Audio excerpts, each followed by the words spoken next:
상재야, 뭘 그렇게 공부하니? 보면 몰라? LSAT? 뭔데? LSAT가 아니라 LSAT라고 하는 거야. 로스쿨 어드미션 테스트. 로스쿨? 야, 너 로스쿨 가게? 응. 솔로몬 로스쿨. 우와, 그 유명한 솔로몬 로스쿨. 솔로몬 로스쿨. 우와, 있어 보인다.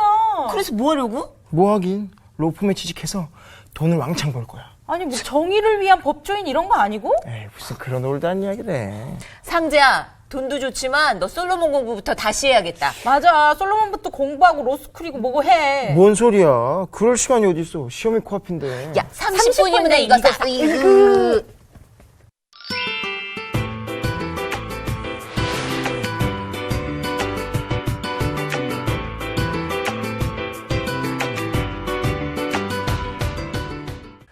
솔로몬 로스쿨에 입학한 여러분들 축하합니다. 감사합니다. 감사합니다. 그래요.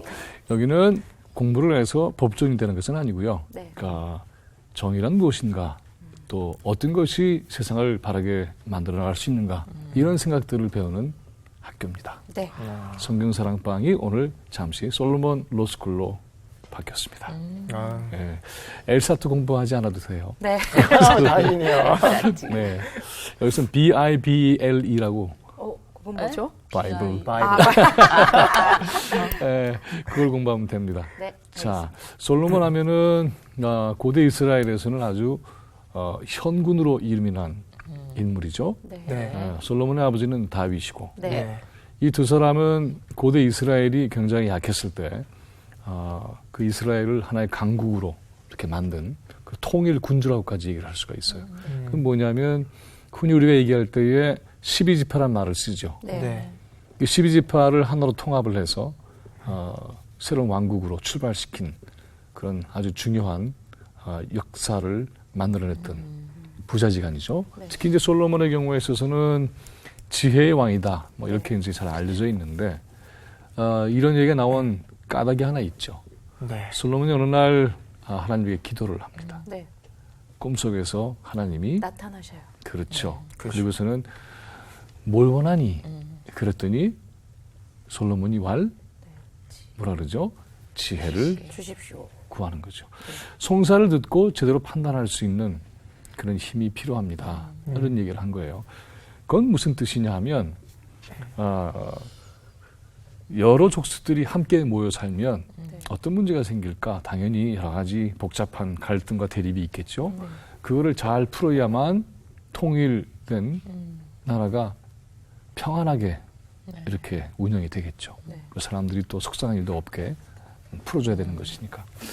근데 이렇게 된 그 과정을 보면 역사적으로 이런 배경이 하나 있어요. 그건 뭐냐면 이후에 이 이스라엘이 남과 북으로 갈라지기도 하는데 이제 그런 것들을 이제 역사적인 틀 속에서 정리한 내용이 바로 이 열왕기에 그려져 있는 거예요. 뭐냐면 남과 북이 서로 갈려서 그래서 대립하고 우리 상황하고 굉장히 비슷하죠. 네. 네. 그랬다 이것이 하나로 합쳐져서 통일 왕국이 돼요. 그렇게 될 때에 이 솔로몬의 경우에 있어서는 그러면은 어느 쪽에 더 이 친한 왕이야? 이런 질문들이 나올 수가 있어요. 네. 그리고 이렇게 하면 이쪽에서 불만 가질 수 있고 네, 네. 저렇게 하면 이쪽에서도 불만을 가질 수가 있고 그래서 참 왕 노릇하기도 간단치는 않았을 거예요. 그러나 여기에서의 그 왕의 역할이라고 하는 것은 이런 서로의 대립 또 그리고 불평, 갈등 이런 거를 잘 마무리를 해서 해결하는 그런 능력을 갖지 않으면 아무리 군사적으로 정치적으로 통일을 했다고 하더라도 그 나라가 온전히 제대로 가겠어요? 그렇지 않죠. 네. 그래서 이제 솔로몬이 간절하게 바랐던 것은 다른 것이 아니라 바로 이렇게 여러 가지 송사나 분쟁이나 또는 문제가 생겼을 때에 양쪽 얘기를 깊이 듣고 관련 당사자들에게 무엇이 문제인지를 정확하게 짚어내서 해결할 수 있는 그 정도의 실력과 능력이 있으면 그러한 왕정, 과거에는 왕정밖에 없었으니까는 그런 체제가 나름대로 존경받고 네. 그리고는 백성들의 삶을 아주 평안하게 이끌어갈 수 있다. 뭐 이런 이제 간절한 마음이 여기에 담겨져 있는 겁니다. 근데 여기 또 하나 중요한 것은 솔로몬이 이렇게 하기 전에는 칼을 들고 휘둘렀던 굉장히 무서운 군주예요. 사실은 형제도 죽이죠. 네. 그리고는 칼로 통일을 합니다. 그러니까 우리 역사를 생각을 해보면 이성계의 아들 이방원이 생각이 날 정도예요. 이방원이 형제를 다 죽이고는. 네. 그리고는 자기가 왕권을 잡잖아요. 솔로몬도 사실은 그와 유사한 이 과정이 있습니다. 그러니까는 이 솔로몬을 생각하면 사람들이 벌벌벌벌 떠는 거예요. 무서워. 그래서 말 잘못 꺼내면 목이 달아날까? 이렇게 살벌한 그런 분위기를 가지고 있었던 군주라고 할 수가 있어요. 그래서 우리가 이제 읽게 될 열왕기상의 3장 솔로몬의 재판 얘기 아주 유명하죠. 네. 이 얘기 전에 이제 방금 얘기했던 이 지혜가 주어지는 그런 얘기가 나오고요. 그 앞엔 또 어떤 얘기가 나오냐면 나라를 이제 평정을 하고 난 다음에 신하들을 다 모아서 잔치를 베풀어요. 이건 뭘 의미하느냐면 이제 칼의 시대는 끝났다. 그리고는 이제 통합, 평화 이런 것이 시작된다. 더 이상 죽음은 없을 것이다. 그리고 생명의 역사가 열릴 것이다. 이런 얘기가 암시되어 있는 거예요. 이 솔로몬 재판의 내용은 바로 그런 것들을 반영해주고 있습니다. 왜 그런가 생각을 좀 한번 해보기로 하죠. 자, 그러면 열왕기상의 3장 16절부터 28절까지 각자 이렇게 한 서너 줄씩 해서 읽어볼까요? 네. 우리가 잘 아는 얘기지만 그래도 한번 좀 짚어보기로 해봅시다. 네. 네. 그때 창기 두 여자가 왕에게 와서 그 앞에 서며 한 여자는 말하되 내 주여 나와 이 여자가 한 집에서 사는데 내가 그와 함께 집에 있으며 해산하였더니 내가 해산한 지 사흘 만에 이 여자도 해산하고 우리가 함께 있었고 우리 둘 외에는 집에 다른 사람이 없었나이다. 그런데 밤에 저 여자가 그의 아들 위에 누움으로 그의 아들이 죽으니 그가 밤중에 일어나서 이 여종 내가 잠든 사이에 내 아들을 내 곁에서 가져다가 자기 품에 누이고 자기의 죽은 아들을 내 품에 누였나이다.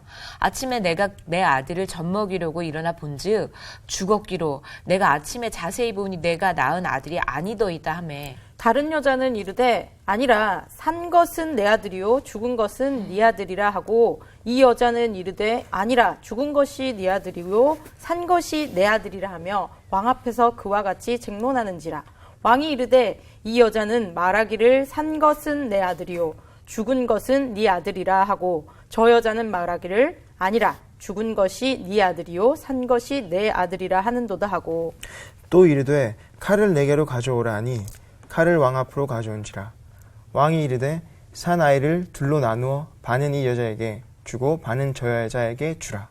그 산 아들의 어머니 되는 여자가 그 아들을 위하여 마음이 불붙는 것 같아서 왕께 아뢰와 청하건대 내 주여 사나이를 그에게 주시고 아무쪼록 죽이지 마옵소서 하되 다른 여자는 말하기를 내 것도 되게 하고 네 것도 되게 말고 나누게 하라 하는지라 왕이 대답하여 이르되 사나이를 저 여자에게 주고 결코 죽이지 말라 저가 그의 어머니이라 하매 온 이스라엘이 왕이 심리하여 판결함을 듣고 왕을 두려워하였으니 이는 하나님의 지혜가 그의 속에 있어 판결함을 봄이더라. 네. 아멘.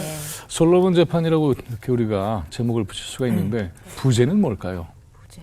티격태격. 자, 이야기를 하나씩 짚기 전에 네. 먼저 이런 걸 물어봅시다. 우리가 공평하다고 하는 것은 뭘 뜻해요? 만약에 음식 있으면 반반 나눠주는 거. 저는 두 사람이 아무 문제를 제기하지 않는 것 하나에 가지고 네, 그게 뭐 똑같은 얘기인가? 그래요. 보통 보면은 공평하다고 하는 것, 특히 이제 방금 얘기했던 것처럼 네. 뭔가를 분배해야 할 때의 공평이라고 하는 것은 똑같이 나눠야지 이런 생각을 하게 되죠. 네. 그런 차원으로 보면 이 아이를 서로가 티격태격하면서 내 거다. 네. 아니다, 내 거다. 그러면 당연히 공평하게 나눠야 되겠죠. 그렇죠. 그래서 어떻게 해야 됩니까? 잘라야죠. 바늘. 근데 그럴 수는 없죠. 네. 네. 왜 그러냐면 이것은 생명이기 때문에.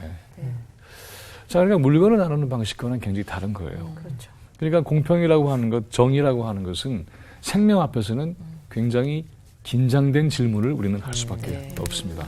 자, 그리고 더 큰 맥락에서 이야기를 좀 해보자면 아까 얘기했던 것처럼 이것은 단순히 한 아이의 엄마를 찾는 그런 얘기로 끝나는 것이 아니라 사실은 아까 얘기했던 것처럼 남과 북이 갈려져 있다가 통합이 되고 집합끼리 분쟁이 있는 상황 속에서 이 문제를 어떻게 해결할까 하는 굉장히 중요한 문제 해결의 모델을 보여준 거죠. 내가 다시 칼을 들랴? 이건 끔찍하잖아요. 칼의 논리가 끝났다고 생각을 했는데 다시 칼이 피바람을 부르게 된다면 어떤 일이 벌어질까 하는 거죠. 비참한 상황이 벌어지겠죠. 이 이야기는 더 이상 그러한 칼을 들지 않고 생명의 논리와 생명의 방식으로 문제를 해결하는 그런 모습을 우리에게 일깨워주고 있어요. 자, 우선 그런 것을 좀 기억을 해두고요. 얘기 하나씩 좀 풀어봅시다. 두 여자가 와서 왕에게 송사, 말하자면 재판을 요구를 하는 거죠. 네. 그런데 이 두 여자가 누구죠? 창기. 여기서부터 이제 사실은 곤란한 상황이 벌어지게 돼요. 왕이 얼마나 바빠요. 네. 네? 국사가 처리할 게 하나둘이 아닌데 이름도 모르는, 너 이름도 안 나와 있죠? 네. 네. 그리고 몸을 파는 두 여자가 왔죠. 네. 몸을 파는 두 여자가 서로 자기의 아이를 가지고 논쟁을 벌이고 있는데 보통 이렇게 생각할 수 있죠. 아니, 창기의 아버지가 누구면 어때서? 그리고 그 애는 누구? 이게 그렇게 중요한 문제야? 라고 생각할 만하죠. 네. 그런데 이 문제를 왕이 들어요. 이거는 왕 수준에서 해결할 게 아니라 저기 장관이라든가 저기 무슨 국장이라든가 과장이 해결하지 이렇게 하지 않고 이 문제를 직접 듣습니다. 그건 뭘 뜻하느냐면 첫째는 이런 백성들, 창기라고 하면 가장 낮은 곳에서 정말 어렵고 힘든 인생을 살고 사회적으로도 매도되는 그런 처지에 있는 사람들이에요. 근데 그 사람들과 왕이 뭘 하고 있죠? 소통을 하고 있어요. 여기 첫 번째 우리가 볼 수 있는 것은 상대를 무시하지 않고 왕이 그 얘기를 들어요. 그래서 소통의 정치가 기능하고 있다는 점. 권력자가 불통이 되면 그 나라의 정치는 망가질 수밖에 없습니다. 백성이 뭐가 아픈지, 무엇을 얘기하고 싶은지 알지 못하는 그런 상황 속에서 정치가 제대로 펼쳐질 수가 없지요. 그래서 이 성서는 언제나 권력자 또는 지도자 또 공적인 책임을 맡은 사람에게 소통의 정치를 강조하는 그런 메시지를 담고 있죠. 그래서 왕이 들어요. 이 두 여자가 와서 어떤 문제를 내놓죠? 이거 죽었다. 이 아이가 내 아이다. 서로 네. 자기 아이라며. 근데 또 하나, 근데 거기에서 이제 중요한 점이 하나 있어요. 한 아이가 죽었어요. 네. 하나의 사람. 그리고 두 여자가 똑같이 아이를 낳은 거예요. 네. 그리고 비슷한 시기에 낳았죠. 네. 그리고 이 두 여자는 어떻게 살고 있죠? 같이 살고 있어요. 그러니까 이 두 여자는 평소에는 네. 물론 단정할 수는 없지만 그러나 오누이 같은, 오누이라기보다도 이 자매같이 네. 친했던. 아주 친한 그런 관계라고 하는 것을 일단 짐작은 해볼 수 있겠죠. 네. 같이 부딪혀 살면서 미워하기도 하고 증오할 수도 있겠지만 네. 그러나 이제 한 집안에 살면서 아이도 같이 낳고 이렇다면 이 둘의 관계는 그렇게 먼 관계는 절대로 아니에요. 네. 굉장히 가깝다라고 우리는 판단할 수가 있어요. 그런데 비슷한 시기에 아이를 낳았으니까는 보통 이런 경우에는 어떻게 생각할 수 있죠? 서로가 서로의 사정을 잘 알고 서로를 보살펴 줄 수도 있는 그런 상황까지도 생각해 볼 수가 있겠죠. 네. 그런데 우리가 지금 만난 그 사태는 이것과는 전혀 다른 상황이 벌어지고 있는 거죠. 아침에 깨보니까 자기가 안고 있던 아이가 숨이 멎어 있는 거죠. 한 여자는 그렇게 경험하는 거예요. 봤더니 다른 여자가 안고 있는 애가 자기 애 같아요. 그래서 문제가 제기되기 시작한 거죠. 근데 이 두 사람이 서로 이제 옥신각신을 하는 과정에서 한 여자가 이렇게 증언을 하죠. 어떻게 얘기합니까? 그 집에는 첫째, 둘이 살고 있고 네. 아무도 없어요. 그렇게 돼 있죠. 네. 그러니까 이 사건의 증인이 없다는 없다는 뜻이에요. 죽은 아이도 있고 산 아이도 있어요. 네. 그리고 두 사람의 여자가 비슷한 때에 아이를 낳습니다. 네. 그런데 아이가 죽은 그 과정을 본 사람은 아무도 없어요. 더더욱이 방금 얘기했던 것처럼 한 여자가 내가 잠자고 있을 때에 저 여자가 자기 애가 죽은 걸 알고 나서는 바꾸치겠다 라고 얘기하죠. 네. 네. 근데 이것도 사실은 제3자가 들을 때는 아직 알지 못해요. 네. 그렇죠. 왜냐하면 그 얘기하는 여자도 사실은 이걸 본 게 아니잖아요. 네. 그렇죠? 네. 그러니까 이 여자의 얘기도 아직은 믿을 수 있을까? 이런 점에 있어서는 좀 유보를 해야 되는 그런 상황이죠. 또 하나, 아이가 이제 갓 태어난 거죠. 네. 갓 태어난 아이들은 사실 보면 잘 몰라요. 맞아요. 그리고 뭐 그 당시에는 무슨 뭐 형광등이나 전기불이 있어서 알아볼 수 있는 것도 아니고 그런 상태에서 자기 아이라고 하는 것을 확신하기는 사실은 쉽지 않습니다. 네. 뿐만이 아니라 밤중에 자고 있는데 상대방이 그랬다라고 하는 것도 일방적인 주장이 되기가 쉬운 거죠. 그러니까는 정말 이것은 누구의 얘기가 옳은지 그른지를 판단하기가 상당히 난감한 그런 상황이죠. 그러니까 이럴 때에 어떤 판단을 내리냐 하는 것은 한 인간, 한 생명의 이 운명을 가르는 그런 결정이 되기가 쉬운 거죠. 지금 같으면 어떻게 했을까요? 유전자 검사를 했죠. 그렇죠. 너무나 쉬웠겠죠. 네.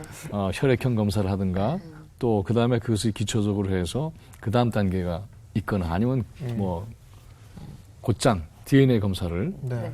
해서 확인할 수가 있겠죠. 자, 그러니까는 이런 방법도 없고 저런 방법도 없는 거예요. 상대방의 증언도 사실은 객관적으로 입증할 수 있는 길이 있지도 않은 거죠. 아까 얘기했지만 그리고 목격자도 없습니다. 없고. 그러니까 증인도 없어요. 사건만 있을 뿐이에요. 그리고 이 사건을 둘러싼 주장만 오고 갈 뿐입니다. 자, 양상재 학생, 네, 선생님. 솔로몬 로스쿨 가겠다고 열심히 네. 공부를 하던데. 자, 이런 난감한 문제 앞에서 무엇부터 먼저 생각하게 될까요? 저는 난감하네요, 진짜. 난감하죠? 그래요. 뭐 표식이 있는 것도 아니고 그렇지. 그렇죠. 색깔도 비슷할 테고. 아, 참 힘드네요. 자, 그리고 엄마의 입장이 됐다고 생각해 봤을 네. 때에 우리 미은 씨, 선미 씨도 우리 아이한테 이런 특징이 있어요. 뭐 이렇게라도 주장을 했으면 또 몽고반장 모르겠거니와. 뭐 이런 거. 제 엉덩이에. 자, 그런데 그런 특징을 갖고 얘기하는 것도 아니고요. 그러면 그래? 한번 좀 알아봐야 되겠구만 하고 조사를 해보거나 뭐 이런 방법도 있을지도 몰라요. 네네. 자, 그러니까는 왕의 체면상 이런 문제를 제대로 해결하지 못하는 것도 참 꼴이 우습게 되는 것이고 가족 문제도 사실은 국사라고 하는 큰 규모의 일로 볼 때는 시시하게 짝이 없는 것 같기도 하고 네. 그래서 이제 이 문제를 어떻게 푸는가 하는 것을 모두가 보고 있는 거죠. 중요한 것은. 안 그렇겠어요? 네. 창기가 문제를 가지고 왔는데 왕이 어떻게 저거를 대할까? 잘 대하고 있네? 잘 듣고 있네? 근데 아무리 들어봐도 풀 길이 없는 것 같은데 똑똑한 솔로몬이라고 해서 무슨 방법이 있겠어? 이런 식의 질문들이 그것을 보고 있는 신하들이라든가 소문을 들은 백성들이 생각할 거예요. 아주 주의 깊게 보겠죠. 자, 그러니까는 이거는 참 역설적이게도 솔로몬 자신이 재판 뒤에 올라간 겁니다. 그렇죠. 국민들의 판단을 내리는 재판 뒤에 올라서 버린 거죠. 그리고 나서는 솔로몬의 재판은 곧 솔로몬 자신의 권위와 영향력을 심판하는 것과 직결되는 상황이 벌어진 거예요. 자, 이래도 양상적은 로스쿨 가겠습니까? 생각 한 번 더 해보겠습니다. 네. 괜찮아요. 가보도록. 뜻이 있다면. 네. 자, 근데 아까 이제 그 로스쿨을 가서 돈을 왕창 벌고 싶다 뭐 이런 얘기도 했지만 네. 뭐 돈을 벌어서 좋은 일에 쓰면 좋겠죠. 네. 그러나 그 전에 바로 이렇게 공평, 정의, 올바른 판단 이런 것을 기르는 것이 훨씬 중요한 출발점이 되겠죠. 자, 그래서 이제 이 문제를 풀어보는 방식을 가만히 이제 우리가 보면 이 두 사람은 서로 첫째 자기가 서로 친엄마라고 얘기를 하죠. 네. 그래서 솔로몬이 어떻게 합니까? 칼을 가져오라 그러죠. 네. 그리고는 모두가 생각할 수 있는 가장 공평한 방법으로 문제를 처리하겠다라고 선언한 거나 마찬가지예요. 네. 그래서 칼로 저 아이를 반으로 갈라서 니네 똑같이 나눠줄게. 그러면 됐지? 라고 하는데 이러한 결정 앞에서 보인 두 여자의 반응이 각기 달랐죠. 네. 한 여자는 어떻게 하죠? 한 여자는 그래, 그렇게 하라고. 그렇게 하라고. 네. 또 한 여자는 아니라고. 아니라고. 안 그냥 됩니다. 저 아니라고. 여자한테 아니라고. 줬어요. 저한테 주라고. 네. 그러니까 어떻게 합니까? 솔로몬이 저 여자한테 주라고 그 아이를 양보한 그 여자가 진짜 엄마다. 이렇게 해서 문제를 해결한 거죠. 자, 그런데 이 얘기는 워낙에 유명한 것이기 때문에 그 정도로 그러면 끝났나? 라고 생각할 수 있지만 전혀 그렇지가 않아요. 왜 그런가 한번 봅시다.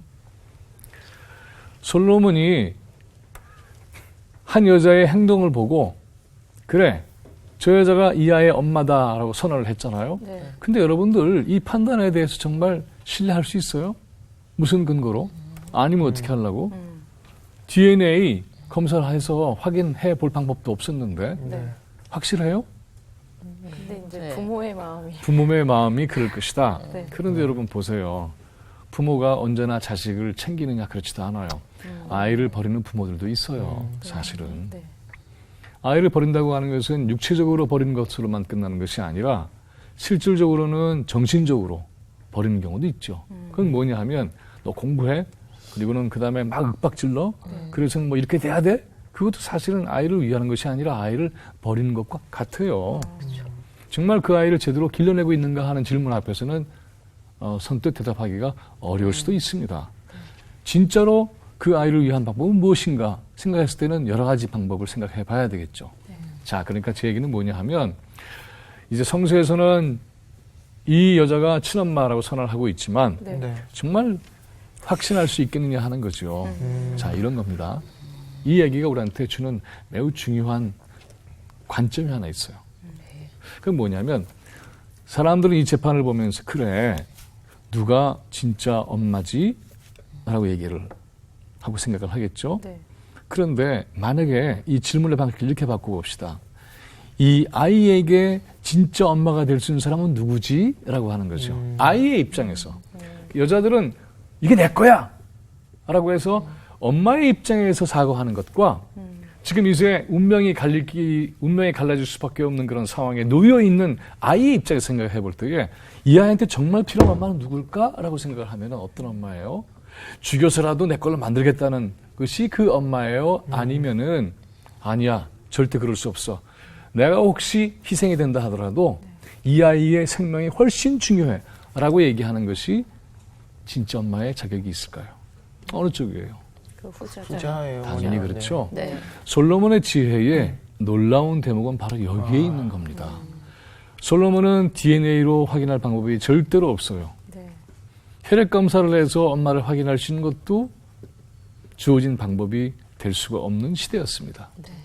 솔로몬이 본 것은 뭐냐면 칼을 들었죠. 칼을 든 것은 뭘 뜻해요? 아이가 위험하다. 위험에 처한 거잖아요. 네. 네. 그래서 죽음에 놓이게 되는 거죠. 네. 그 죽음을 방치해도 그 아이는 내 거야 라고 주장하는 사람과 절대로 죽음에 방치할 수 없어 라고 자기를 내놓는 사람과 어떤 존재가 이 아이한테 엄마 역할을 할 수 있을까요? 답이 나오죠? 네. 바로 그거예요. 자, 이런 겁니다. 달리 생각하면 이런 거죠. 한국 사회에서 아이들이 또는 젊은 세대가 어떤 위기에 놓였다고 생각을 해봅시다. 즉 뭐냐 하면 이렇게 얘기해 볼 수 있어요. 한쪽에서는 아이를 자살에 몰아가기까지 공부로 막 윽박지르는 경우가 있죠. 네. 그래서 아이들이 정말 죽어요. 네. 네. 네. 그런데 이렇게 공부를 시키는 것은 다 너를 위해서야 라고 얘기합니다. 근데 결과는 뭐였죠? 아이가 죽었잖아요. 네. 그러면 친엄마가 그러는 거예요. 친아빠도 이렇게 하고. 그런데 이 솔로몬 재판의 각도로 보자면 뭐죠? 엄마, 아빠 자격이 없는 거네. 그럼 이 아이를 위해서는 뭐예요? 이 엄마, 아빠 밑에서 안 큰 게 훨씬 나았을 뻔했어요. 그러네요. 그렇죠. 네. 우리는 사실 이 솔로몬 재판에 등장한 두 여자 가운데 하나가 진짜 엄마인지는 확인할 수 없다고 아까 얘기를 했죠. 네. 그러나 이 아이가 누구한테 가는 것이 행복한 거예요? 당연히 이 아이의 생명을 지킨 사람이 네. 엄마로서의 자격이 있는 거죠. 네. 바로 이렇게 성서는 우리에게 누구의 입장과 시선에서 이 문제를 봐야지라고 하는 것을 일깨워주고 있습니다. 저는 이 솔로몬 재판의 이야기를 읽고 생각을 해볼 때마다 감동을 받게 되는 것은 바로 이 대목이에요. 우리는 흔히 친엄마는 바로 당연히 이렇게 하겠지.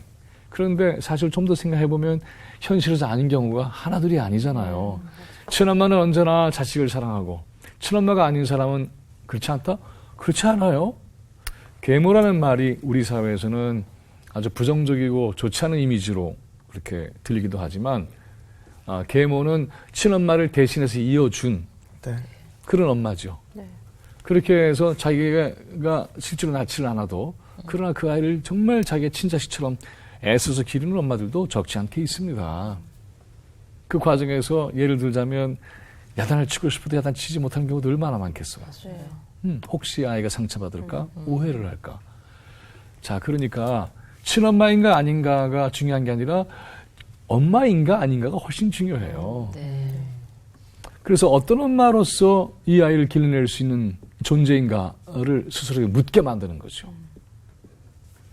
이건 아까 이제 이스라엘 전체의 정치와 연결해서 생각을 해보자면 이런 얘기입니다. 서로가 이 나라는 우리가 주도권을 가질 거야. 무슨 소리야? 우리가.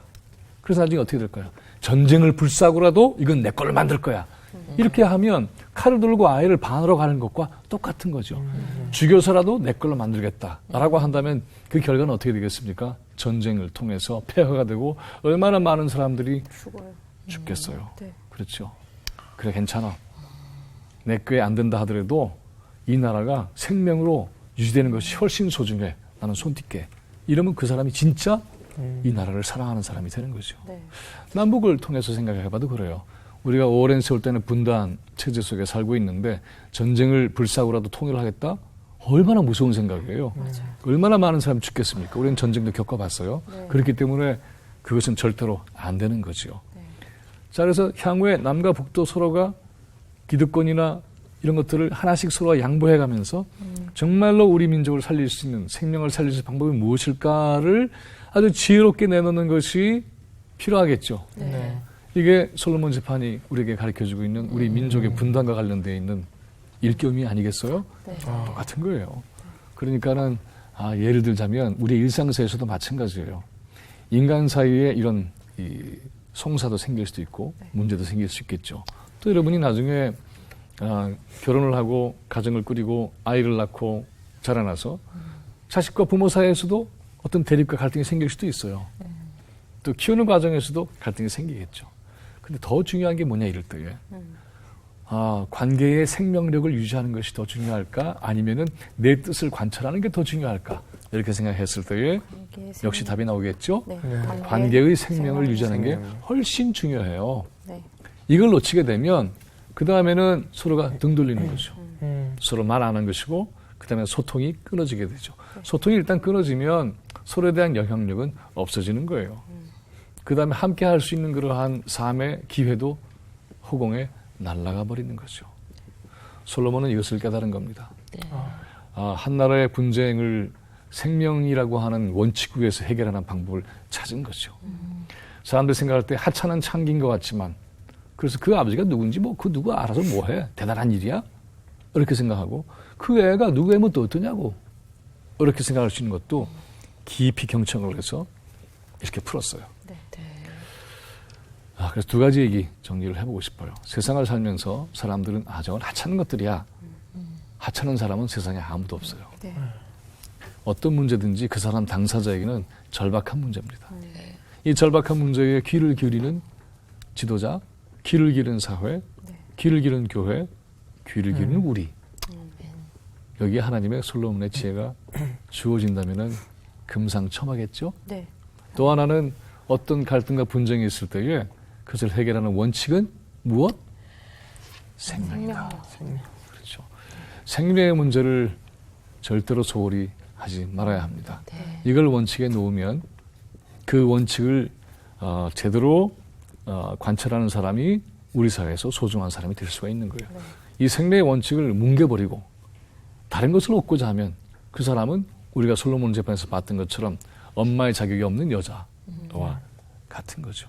생명의 원칙을 잃지 않고 그 원칙에 따라서 지혜롭게 문제를 풀 수 있는 우리 모두가 되기를 진심으로 바라요.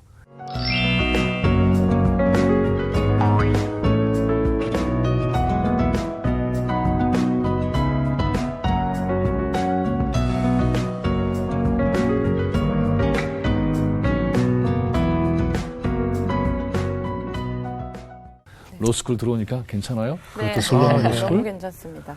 자, 각자 배운 것 간단하게 한번 소감하고 우리 오늘의 수업 마치기로 하겠습니다. 네, 저는 이제 솔로몬의 지혜를 이렇게 깊이 이렇게 생각을 해본 적이 없어서 그냥 저는 그냥 아이 둘 이렇게 가르고 그냥 이 사람이 엄마다 그냥 이것만 딱 생각하고 있었는데 또 오늘의 관점에서 또 제일 와닿았던 거는 관계의 생명력. 그 모습이 저도 이제 앞으로 살아가면서 사람들을 등한시하는 게 아니라 뭐 이렇게 막 깔보고 막 이러는 게 아니라 더 이렇게 세워주고 그 생명력을 더 발휘해야 되겠다라는 거를 느꼈습니다. 네. 월반. 네, 저도 항상 사건이 생기면 항상 제가 객관적으로 판결을 내리려고 제가 많이 했었던 것 같아요. 근데 그렇게 하다 보니까 주변 사람들이 상처를 받는 사람도 생기겠다라는 지금 생각이 들더라고요. 그래서 그런 문제보다는 좀 뒤로 물러서서 어떻게 하면 좀 서로를 다들 상처 입지 않고 해결할 수 있느냐에 그런 생각을 좀 더 이제 해봐야 될 것 같은 시간이 된 것 같아요. 저는 이때 당시는 개수도 안 됐던 여자인데 그 중에서도 또 창기 이 가장 낮은 자와 소통했던 왕이 참 전 여기 포커스가 되게 많이 돼서 되게 지혜 있지만 정말 마음도 따뜻했고 이런 되겠죠? 예 리더십이 굉장히 부럽습니다. 네. 결론적으로 얘기를 하자면 이 사건에서 가장 몫을 내야 되는데 몫을 낼 수 없는 존재가 있어요. 그게 바로 이 아이예요. 이 아이가 내지 못했던 그러나 그 안에 있는 절규와 호소를 들을 수 있을 때에 이 문제를 해결할 수 있는 거죠. 아이는 저에게는 이런 엄마가 필요합니다. 라고 얘기하지 않았겠어요? 네. 우리에게는 어떤 모습의 존재가 돼야 될까 하는 것을 얘기해주는 그런 메시지가 이 안에 담겨져 있습니다. 하나님의 축복, 여러분의 지혜로 나타나기를 바라겠습니다. 네. 고맙습니다. 감사합니다.